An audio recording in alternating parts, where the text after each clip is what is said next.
Hello viewers, আপনাদের জন্য রয়েছে দারুণ সুখবর।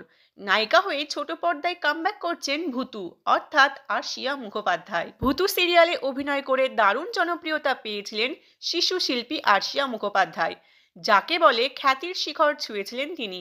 সেই সময় ভূতু ধারাবাহিক দেখেননি বা ভূতুর নাম শোনেননি এমন বাঙালি মেলাভার। তবে সেই ভূতু কিন্তু এখন আর শিশু শিল্পী নেই, রীতিমতো যুবতী। ভূতু ধারাবাহিক করে মুম্বাইতে কাজের সুযোগ পেয়েছিলেন আরশিয়া।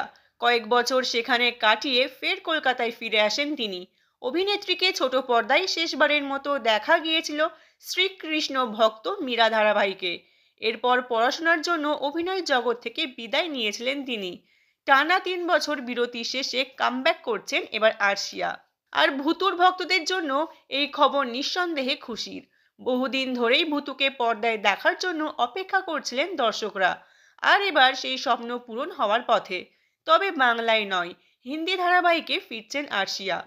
জানা গেছে কলকাতার একটি নামী প্রযোজনা সংস্থা হিন্দি সিরিয়াল তৈরি করতে চলেছে, আর সেই সিরিয়ালের জন্যই বাছাই করা হয়েছে আরশিয়াকে। তো ভিউয়ার্স, আপনারা আরশিয়াকে পর্দায় দেখার জন্য কতটা উৎসাহিতা অবশ্যই কমেন্ট করে জানাতে ভুলবেন না। আর এরকম খবর পেতে চ্যানেলটিকে সাবস্ক্রাইব করে সঙ্গে থাকুন।